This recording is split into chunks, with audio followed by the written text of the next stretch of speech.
So why don't we finish up this shear and moment stuff, right? So what we got here, we did the equations and they're, fairly involved and all that.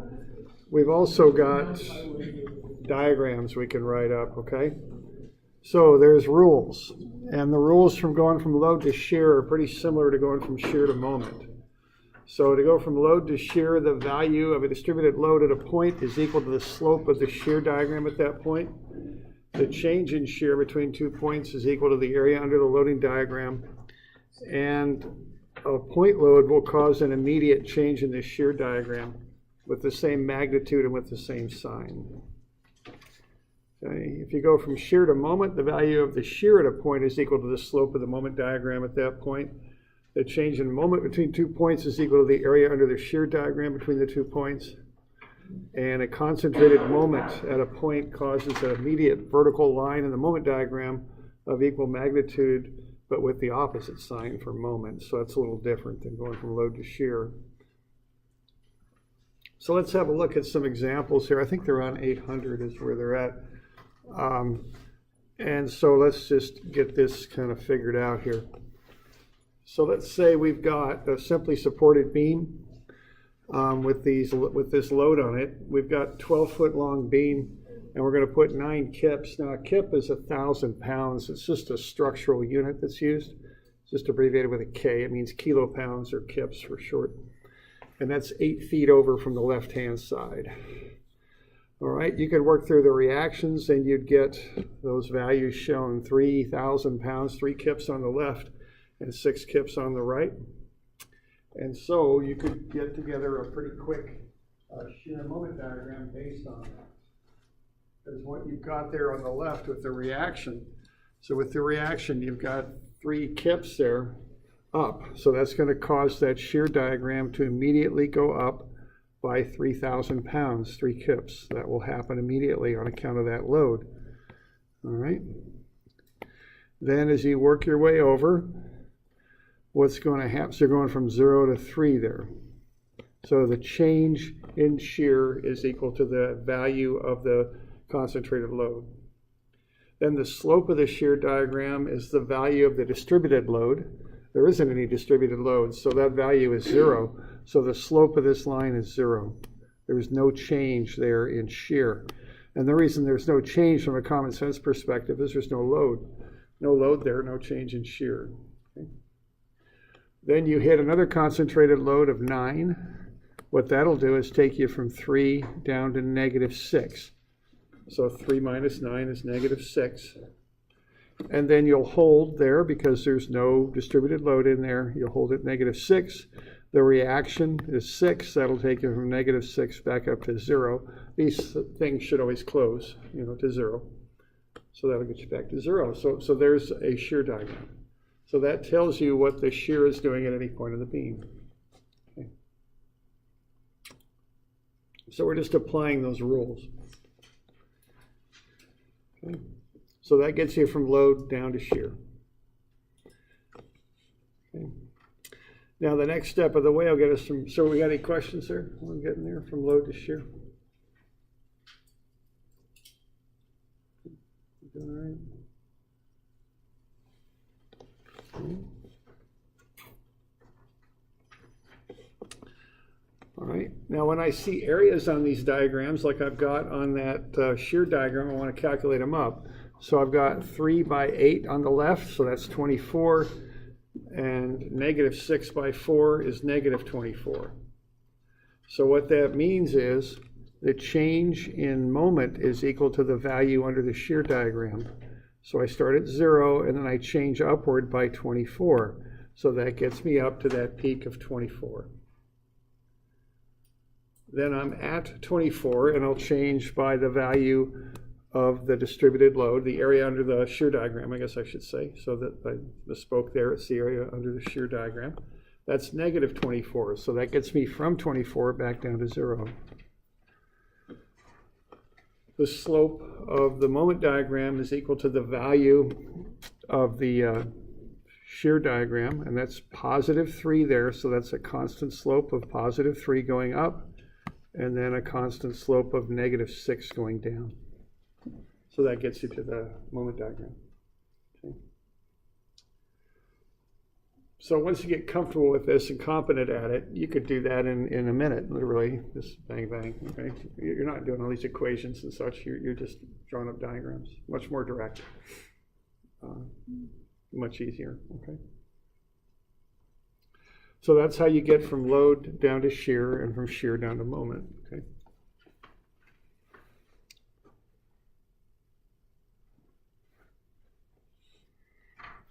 You got any questions on that? Doing all right?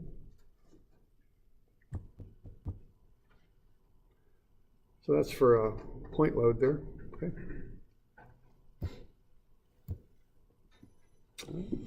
Now the next one there, we got a distributed load. 3 kips per foot, so 3,000 pounds per foot, 12-foot beam. The reactions are going to be 18 on the left, 18 on the right. Okay, so what we're going to do then is we'll find the area. Whenever you see an area to calculate, you want to calculate it. So that area there is -3, because even though that load's above the beam, it's pointing down, so that's negative. -3 times 12 is -36. So the area under that load diagram is -36. So what we're going to do here is we're going to start at 0. We're going to jump up to 18 on account of this reaction. Then our change will be by -36. So we're going to start at 18. We're going to drop by the area under the load diagram, which is -36. We're going to end up at -18. The slope of that line will equal the value of the distributed load, which is -3. Again, that's pointing down, so that slope is constant at -3. So that's a straight line going down. Okay. So what we get to there is -18. And then we'll jump back up by a +18 on account of that reaction there, that load. That'll take us up to 0. Okay. So there we go from load to shear. Okay. I'm doing all right with that?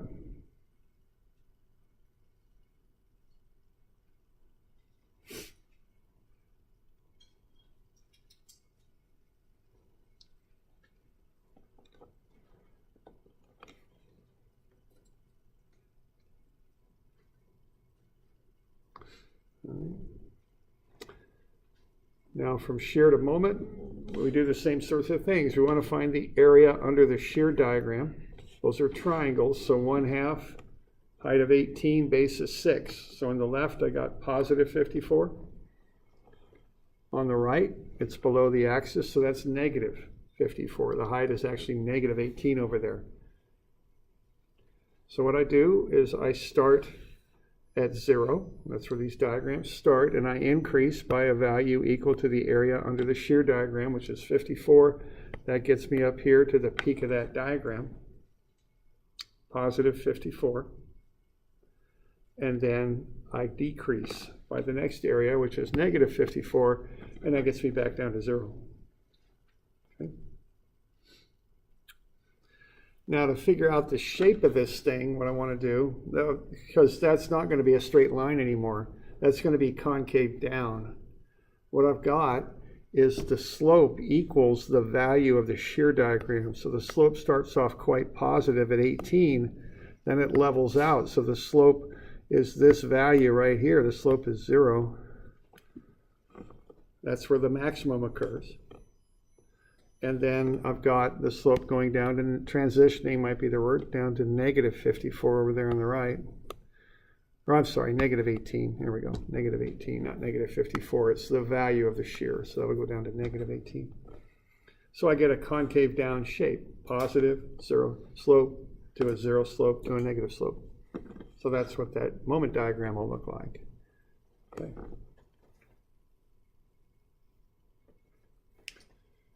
Okay, so load to shear, shear to moment. That's how that goes. Okay. You doing all right with that?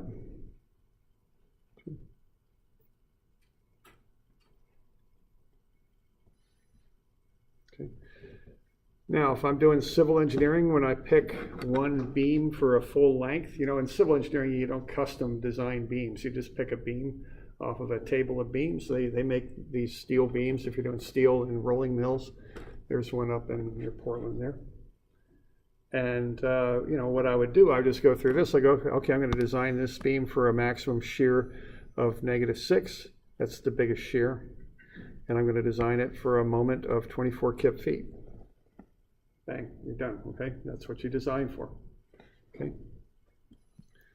On this one here, I'm going to go, okay, I'm going to design it for a maximum shear of 18 and a moment of 54, okay? So that's how you employ these things. Now, there are some cases where you might custom fabricate a beam, and these diagrams will help you to see how to do it. See, that's the advantage of these diagrams, is they're visual. You can look at them and get a picture of how the load varies across the beam. Okay. So you notice often on longer beams, the thing that governs is the moment. Notice that the moment there at the ends of the beam is 0. It maximizes in the middle of the beam where those moment arms are longest for those loads. And so that's where the beam needs to be largest, is in the middle. You can skimp on it a little bit on the ends. I remember we went and looked and saw when they were doing, I think it was North Santiam Hall, we did a little tour of that. And what they had there was a truss for holding up the roof for the second floor. The trusses looked something like that. I can't remember exactly how they were done, but something like that. And see, they skipped a little bit on either side because they knew they could get away with it, okay? They didn't bother making that a full rectangular truss. They angled that side, and the sides where they attached in, okay?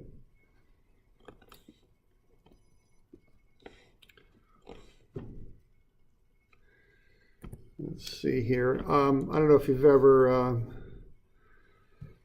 look at flatbed trailers sometimes. I tend to kind of notice this stuff because I teach it.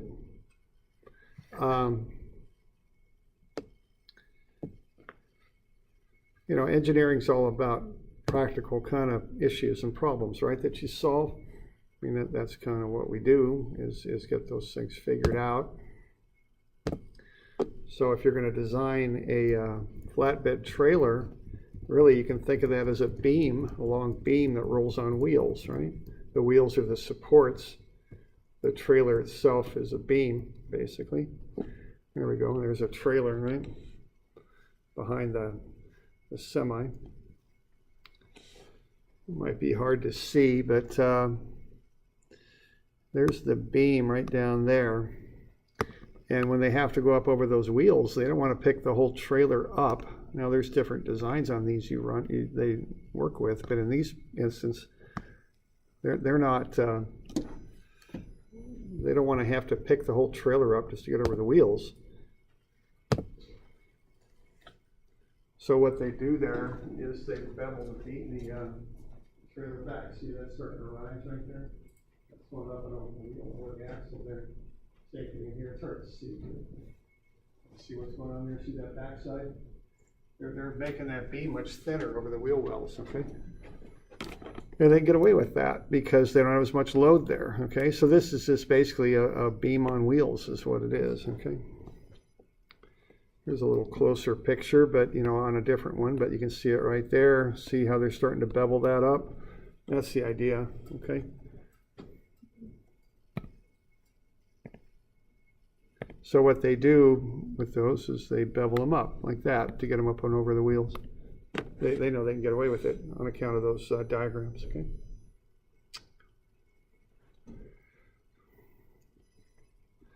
All right, if we put the two together, what we're going to have there are the reactions on either side for this one, 21 and 24, so that initial reaction picks it right up to 21. Then what I would do is I would find the area on this side of that diagram, because I know that concentrated load is going to cause a jump in the shear diagram.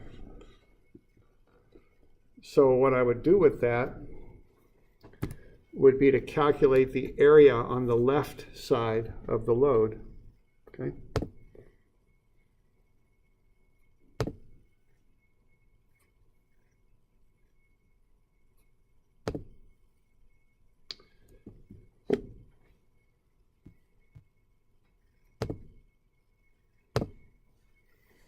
So there we go. On the left, I got -3 times 8, -24. To the right of the load, I got -3 times 4, which is -12. So what's going to happen there is I'm going to go from 0 up to 21 right off the bat. Then I'm going to drop by 24 over the next 8 feet. Okay, so I'm going from 0 up to 21. Then I'm going from 21 down by 24, so I'm at -3 right there. Then I have this 9 kip load. That drops me down to -12. Then I've got the area of -12, which drops me down to a total of -24. And then that reaction will push it back up. So up there at that final bit, you got -24 plus 24 is 0. So what's going on there, okay? So that's how you get from that load diagram to the shear diagram. Now I'm going to want to know where this thing zeroes out, because I'm going to want to know the areas on either side. So what I've got here, I'm up at 21 over there on the left, and I'm dropping by 3 kips per foot. So that means I'm going to intersect 0 at 7 feet over. Okay. So there are kind of the critical points on this diagram that you have to identify. 0 up to 21 for the reaction. You know, you've got a slope of -3 and you got a height of 21, so that means you zero out at 7. Keep going 1 more foot, you're down at -3, drop down 9 more to -12. Then you look at this area, drop down to -24, then the reaction pushes you back. Okay. Doing all right with that? Okay.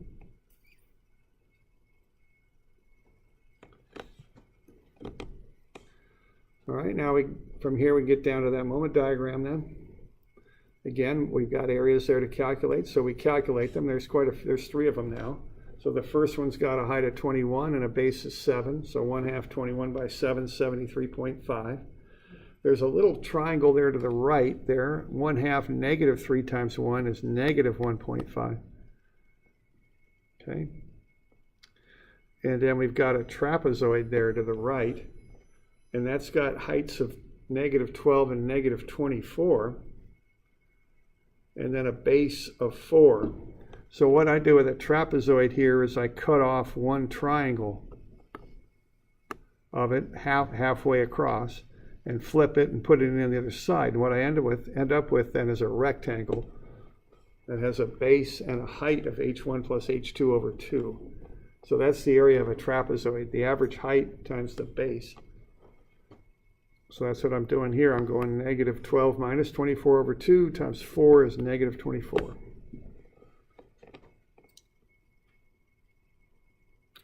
All right, so I got started with a moment of 0, kick up by this first area, 73.5. That gets me up to 73.5. Then I drop by that second area of -1.5, and I get to 72. Okay. Then this last area here, and looks like I'm having some problems with my math facts. I think that's actually -72 in there. That'll get me down to -72. Okay. David? Yeah. How do you know the dimensions of the tiny triangle? Okay, I know it's a triangle, so I know that it ends at 8 because this is 8 feet. So it starts at 7 and it ends at 8. So that's the base is 1. And then I know the height is actually negative because I started off at 21 and then I dropped by this area up here of 24, so I'm at -3. So that's where I get that triangle. It's a base of 1, height -3. Okay. All right.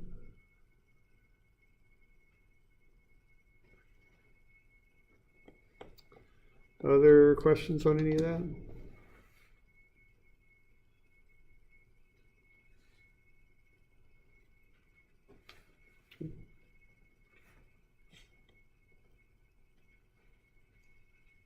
All right. So that's just a little bit of a run through these. and describing some of the basic rules. You know, I do think if someone tells me to find shear and moment, I don't want to be messing with equations too much. They're sometimes you need them to build the diagrams, you know, and they do have their application, but you know, generally speaking, I'm going to do diagrams is what I'm going to do. They're quicker and more straightforward for me anyways, and I think for most people. So I think you got one on 810. Why don't you take this, I'll get you the reactions. Why don't you fill in the values for the shear and moment on this thing.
Y'all doing all right with that? So what do we got? We got 325.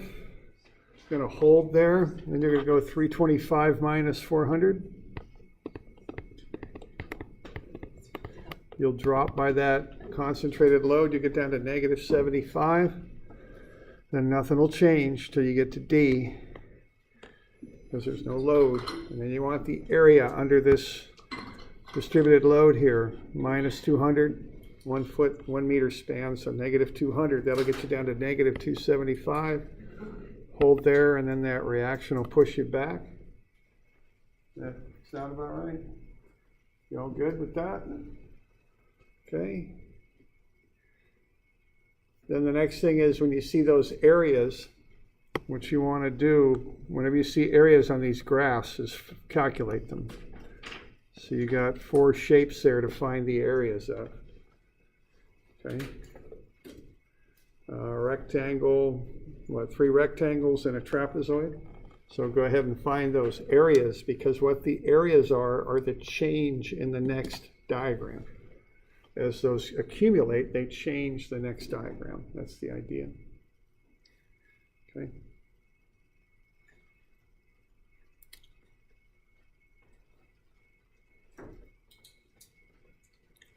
Okay. So whatever 325 by 1.5 is, 162.5 or 87.5, is that right? Okay. 75 by 0.5, that's negative, so negative 37.5. 75 and 275, 350 divided by 2 is 175 by 1 is 175 negative. And then negative 275. Okay. That'll be those areas. And then those are changes in the next diagrams. These diagrams should always start at 0 and end at 0. The value of the previous diagram is the slope of the next. So I'm going to see 3 linear portions of the moment diagram, 1 curved portion. When you get into that trapezoidal load, the values on that trapezoid change, so that changes the slope on the moment diagram is what it does. Okay.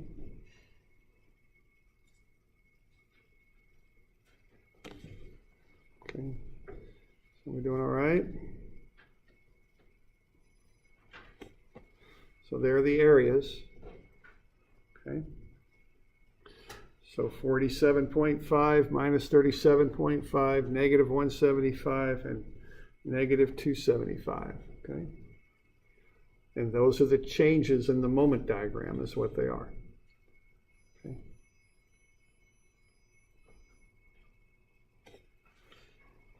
So again, whenever I see an area on these things, I just calc it up immediately. Okay.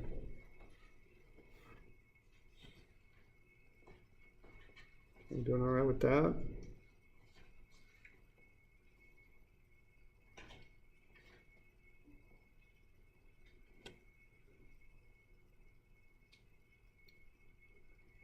Okay. You see, that'll make for changes down below. Now remember, they're not absolute values, they're changes. Okay, so you start at 0, you're going to kick up to 47.5. And then you're going to change by negative 37.5. So that'll get you down to 450, I think it is. Okay. So you go from 0 up to 47.5. That's got a slope equal to the value of the distributed load up there. So that slope is 325. Now I know they use M a lot for slope in math classes, but the problem here is M can be moment too, so I don't use M for slope, I just write it out. Okay, I don't want to get confused. And then we're going to drop by 37.5, so that'll get you down to 450. So you're changing by the value of the area there. So this slope is minus 75. See, this slope here, this line is curved because the slope starts with negative 75, but then the slope ends at minus 275. So that's why that's concave down. Okay. And then the last one is just a slope of negative 275. Okay. Just to make sure I understand the interpretation of what we're looking at. This is your load as you move out across that. Yeah, right. And when I do these things, I line up the beam drawing with the shear diagram with the, they all just line right up. But yeah, they're just, what's happening is work way across, right? Okay. All right.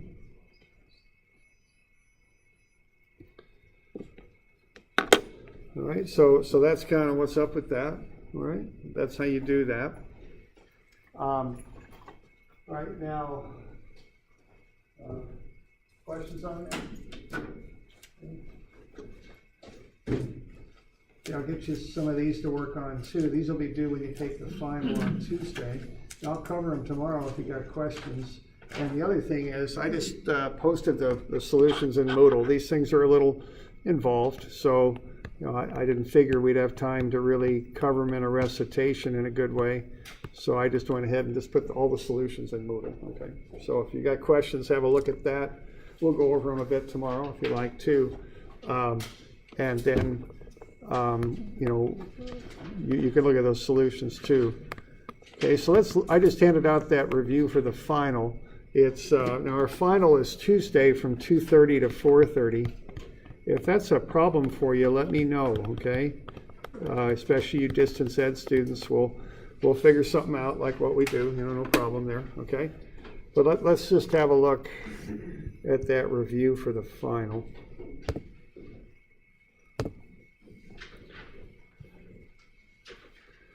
Now what I've got here is the final is going to be cumulative to some degree, not wide open cumulative, but it'll be kind of cumulative for some of the stuff that we covered since the last midterm. Trying to find where my review is for this thing. The final review, that must be it. All right.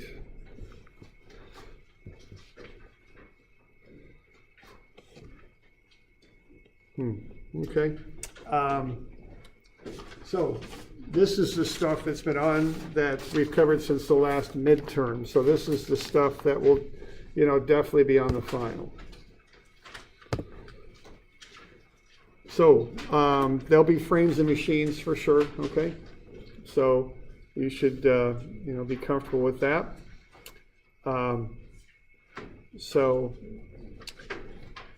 Remember to draw a free body diagram, find all two force members. Now there might be one there might not, so don't invent any, but if there are, put them on there as forces. Draw exploded views and work your way from a place where you know a force, work your way through the members to figure out what you want to find out. Remember to flip the directions of the forces as you move from one object to the next, okay?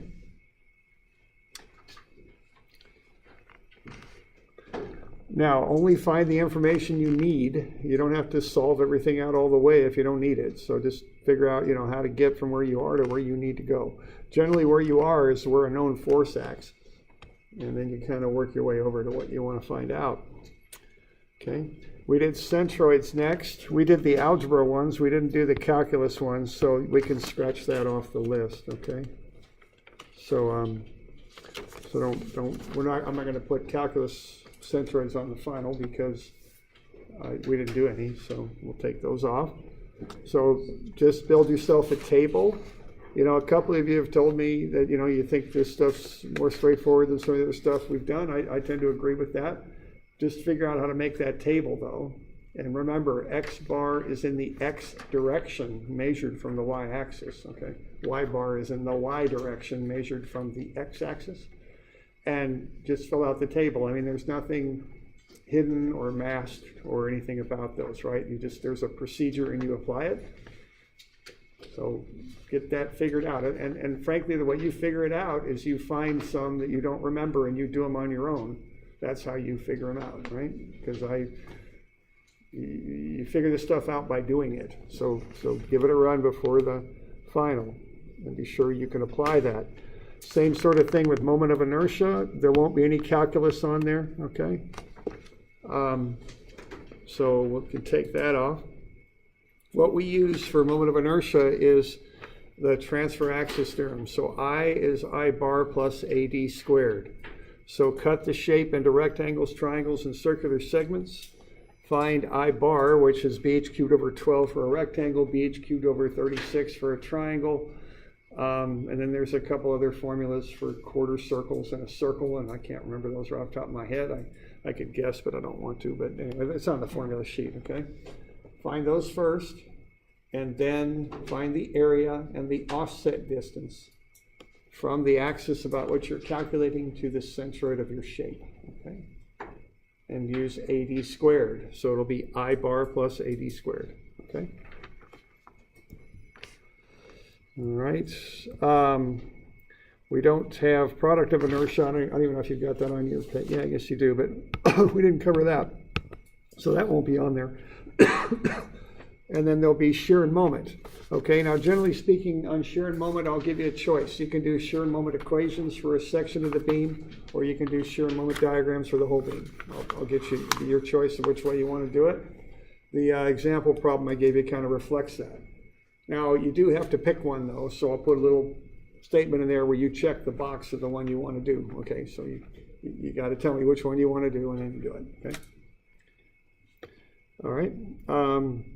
We just went over that. Okay, now the stuff that's the cumulative stuff is I'll give you some sort of 3D something or another.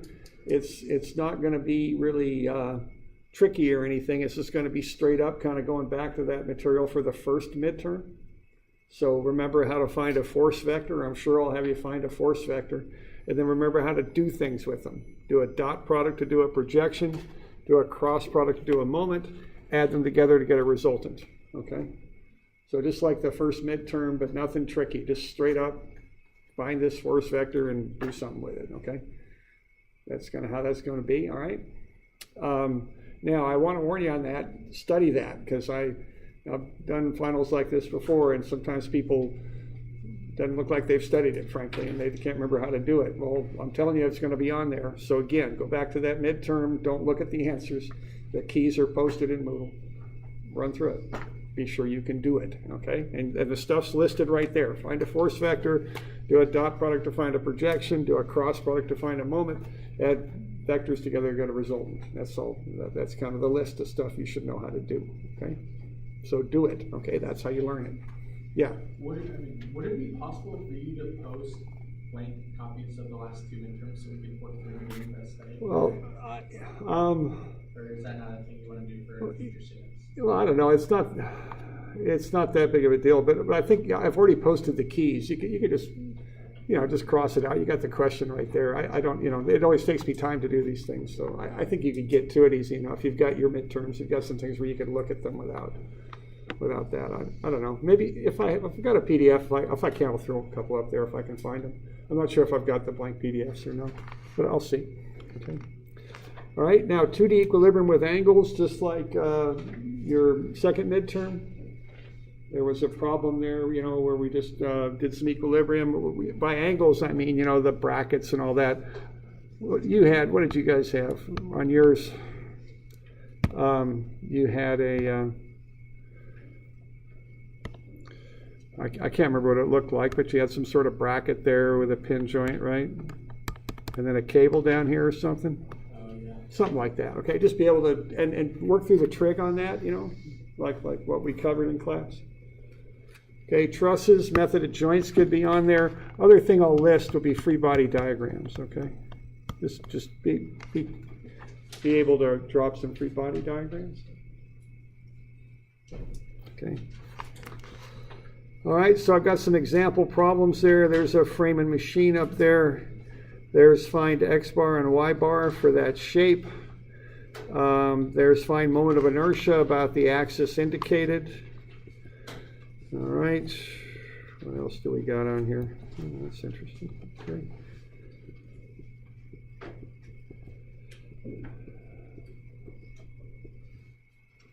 Okay, this we're not going to worry about because that's the calculus stuff. And here's an example, of how that final question might look for the shear and moment, where you've got a little statement there where you check what you want to do. Either you do shear and moment equations for a particular part of that beam, not the whole thing, because there'd be 1, 2, 3, 4 different equations to write up. 4 for shear, 4 for moment. That'd be a bit too much. So I just have you do one equation, or you can do the diagrams for the whole beam. Okay, you just tell me which one you want to do, and then you can do it. Okay. All right. So, so tomorrow we can go over some of these if you like. We can go through some things, the shear and moment that I assigned, or some of these review problems, or also I've got a 3D example I'll probably go through tomorrow, just because I know it's been a couple months since you've done it, so we'll probably go through a 3D example. Okay. All right. And keep in mind the answers to those shear moment problems are available in Moodle. They're right there, so you can have a look at those if you like. All right.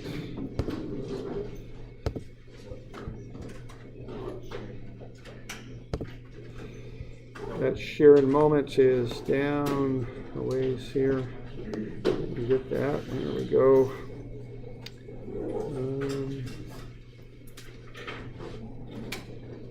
Homework downloads. There we go. Homework 382 through homework 393 key. They're right there. Okay.